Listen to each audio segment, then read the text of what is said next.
Hello students, today we discuss lesson 2 of part 1 fundamental of human geography मानव भूगोल के मूलभूत सिद्धांत में।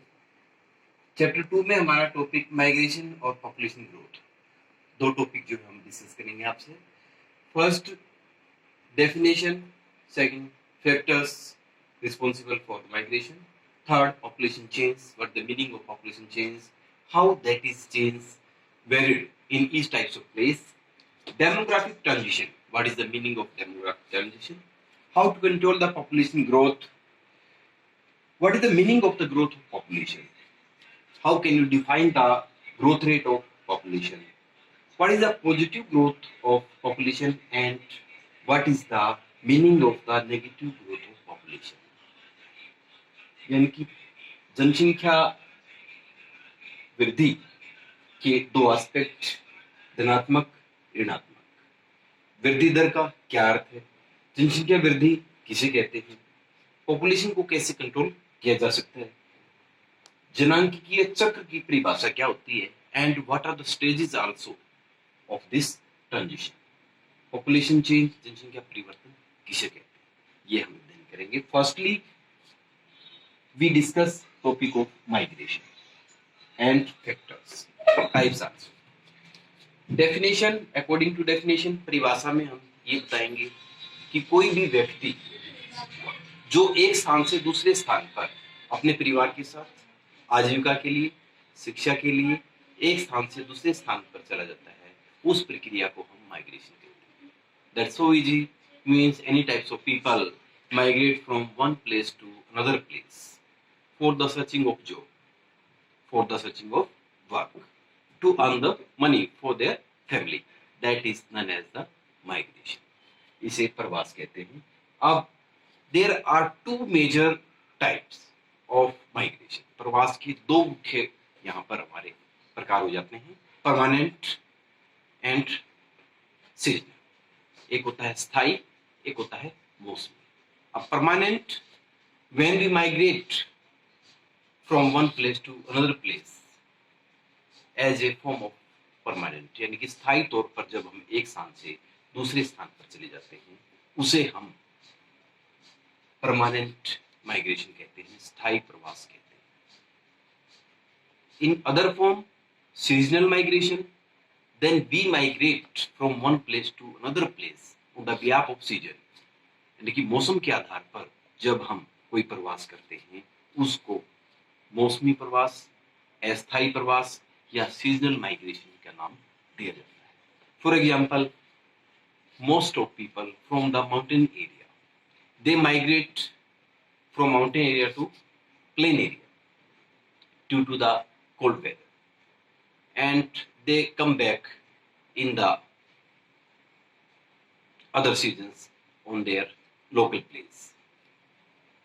पर्वतीय क्षेत्रों में जो लोग रहते हैं, जनरल सी बात है, सर्दियों में स्नोफॉल होता है, काफी बर्फ गिरती है, मार्ग अवरुद्ध हो जाते हैं, तो कई बार कुछ लोग वहां से माइग्रेट करके पठारी और मैदानी भागों में आ जाते हैं, जो कि एक प्रकार से मौसमी प्रवास का ही उदाहरण होता है। अब why they migrate from one place to another place, what are the major causes responsible for it, इसके लिए मुख्य कारक क्या हैं, कॉजेस ऑफ माइग्रेशन।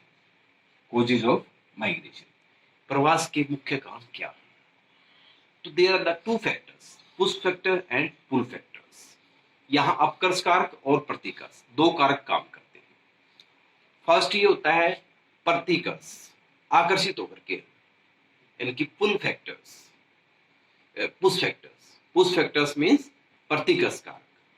हम किसी भी क्षेत्र में जाते हैं शिक्षा के लिए, स्वास्थ्य के लिए, अच्छी जलीय सुविधा के लिए, means to avail the different types of facilities related to different fields, mainly to obtaining the facility of water, to obtaining the higher education, and for the purpose of trade and for the purpose of job.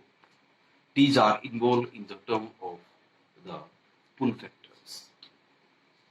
If we migrate in different types of opposite conditions from any types of place, अगर हम किसी ऐसे क्षेत्र से परेशान होकर के दूसरे स्थान पर जाते हैं, वो हमारा पुल पुल फैक्टर्स में आता है, यानी कि वो हमारा अपकर्ष काल में आता है।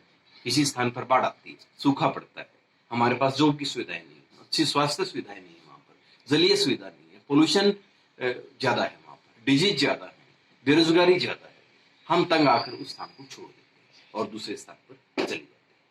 तो इस तरह से दो फैक्टर्स इसमें कार्य करते हैं, जैसे कि अलग अलग हमने डिफाइन किया। जनरली अगर ये क्वेश्चन आ जाता है कि what are the major causes of migration, then we can define on the behalf of the causes, push and pull factors. Next, demographic transition. Demographic transition, that is a theory, or according to this theory, there are the changements in the society from farmer to owners, from labor to owners, from low birth rate to high birth rate, from high death rate to low death rate, यानी कि उच्च जन्म दर की तरफ अग्रसर होना, निम्न जन्म दर से निम्न मृत्यु दर की तरफ अग्रसर होना, उच्च मृत्यु दर से, अनपढ़ से शिक्षित होना, मजदूर से मालिक बनना, एक श्रमिक से बड़ा जमींदार बनना. That is possible according to the time of period, not in set of time. अचानक ये चीजें नहीं होती, एक लंबे दौर के दौरान होती हैं, और जिस चक्र में जिन अवस्थाओं में ये होता है उसे डेमोग्राफिक ट्रांजिशन कहते हैं, उसे जनांकीय चक्र कहते हैं. तो देयर आर 3 स्टेजेस, 3 अवस्थाएं यहाँ पर होती हैं इसकी, first, second and third.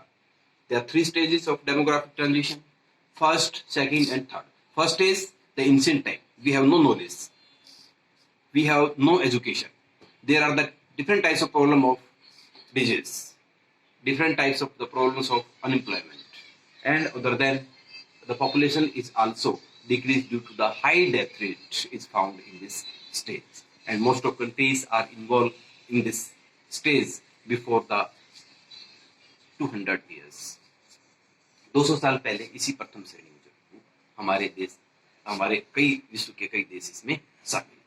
Second stage में there are some improvement in the some types of facilities, कुछ सुविधाएं जो है बढ़ जाती हैं और परिवर्तन आ जाता है, हम शिक्षित हो जाते हैं, रोजगार बढ़ जाता है, बीमारियों पर काबू पा लिया जाता है, जन्म दर बढ़ जाती है और मृत्यु दर पर कंट्रोल कर लेते हैं. यह हमारी दूसरी स्टेज होती है. And the third stage, that is the modern stage. Now we completely change, we have some types of resources, some types of facilities are also availed by the peoples of the country, and they are able to control on different types of disease also. These are the 3 stages of demographic transition. ये 3 अवस्थाएं जो है जनांगी के चक्कर की होती है. How to control the population? To adopt the different types of policies of the government. सरकार की विभिन्न नीतियों को अपना करके हम इसको कंट्रोल कर सकते हैं. Growth of population, increase the number of peoples in a particular time in between the 2 points of time, that is known as the growth of population. 2 समयांतरालों के मध्य बढ़ने वाले लोगों की संख्या, उसे जनसंख्या वृद्धि कहते हैं. Growth rate of population, when the increase people, जो बड़े वे लोग हैं अगर उनको प्रतिशत में हम दर्शाते हैं तो वो ग्रोथ रेट ऑफ पॉपुलेशन कहलाते हैं, उसे वृद्धि दर कहते हैं. यानी कि बढ़े हुए लोगों को जब प्रतिशत में व्यक्त किया जाता है उसे हम जनसंख्या वृद्धि दर का नाम देते हैं. अब there are 2 types of the growth of population, positive and negative. अब नकारात्मक भी वृद्धि हो सकती है और धनात्मक. Positive aspect growth rate of population means you can say the death rate is decrease and birth rate is increase. Death rate decrease, birth rate increase, मृत्यु दर का कम होना और जन्म दर का बढ़ना. That is known as the positive growth of population. And in the negative growth of population we can say death rate is so high compared to birth rate, means death rate increase and birth rate decrease. ये आपका नकारात्मक जनसंख्या का वृद्धि का नकारात्मक पहलू होता है, ये जनसंख्या वृद्धि का धनात्मक पहलू होता है. हम दोबारा से एक बार ब्रीफिंग करते हैं. मीनिंग ऑफ माइग्रेशन हम डिस्कस कर चुके हैं, टाइप्स परमानेंट एंड सीजनल वो हम क्लियर कर चुके हैं. Factors, pull and push factors. Population change, we know जनसंख्या परिवर्तन, यानी कि ये हमने देख लिया. Change in the number of peoples one place to another place, that is known as the change in population. And some types of elements are responsible for it, death rate, birth rate and migration. प्रवास, जन्म दर, मृत्यु दर इसके निर्धारक कारक होते हैं जिससे जनसंख्या में परिवर्तन होता है। डेमोग्राफिक ट्रांजिशन ये हमने कर लिया, 3 इसमें अवस्थाएं होती हैं। How to control the population, you know betterly, government policies also control the growth of population. जनसंख्या वृद्धि हमें पता है, ग्रोथ रेट हम कल कर चुके, positive and negative aspect of the population growth ये सब कर चुके। Thank you, may be clear the all doubt. Thanks to